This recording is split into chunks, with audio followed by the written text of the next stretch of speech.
Bogus बियाणं विक्री करणाऱ्या बूस्टर कंपनीच्या विरोधात 2 ठिकाणी गुन्हे दाखल झालेत। अकोला आणि अमरावतीमध्ये बूस्टर कंपनीच्या विरोधात गुन्हा दाखल झालाय।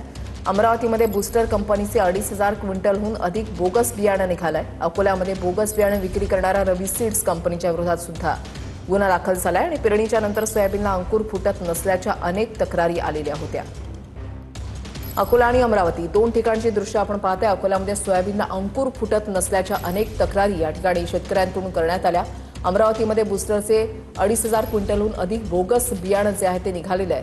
त्याच्यामुळे या दोन्ही ठिकाणी शेतकऱ्यांच्या अनेक तक्रारी पाहता आता बोगस बियाणं विक्री करणाऱ्या बूस्टर कंपनीवर गुन्हा दाखल झालेला आहे।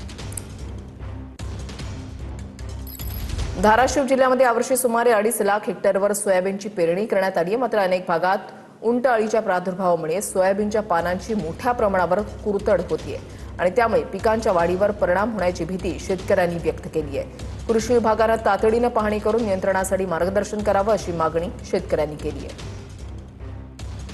धाराशिव जिल्ह्यामध्ये सोयाबीन शेतकरी जे आहेत ते अडचणीत असलेले आपल्याला पाहायला मिळतंय। पहिली गोष्ट सोयाबीनवरती गोगलगाईचा प्रादुर्भाव झाला, दुसऱ्या वेळी सोयाबीनवरती पैसा अळीचा प्रादुर्भाव झाला आणि आता मी एका शेतामध्ये आहे। आपण जर पाहिलं तर सोयाबीनची पानं जी आहेत ही सोयाबीनची पानं काही आळ्या खातात, त्यामुळे सोयाबीनला जे आहे ते मोठा फटका बसतोय। सोयाबीनला आळी पडली सोयाबीन आता एक तर पाऊस नाही आणि पाऊस कसा तरी थोडाफार झालाय, त्यातनं नागाळीने त्रास द्यायला लागलाय। त्याच्यामुळं शासनाने काहीतरी याला अनुदान द्यावा। विमा बी चालू नाही अजून व्यवस्थित। शेतकरी जे आहे ते अडचणीत सापडलेला आपल्याला पाहायला मिळतंय। श्रीराम क्षीरसागर, TV9 मराठी, धाराशिव, भूम।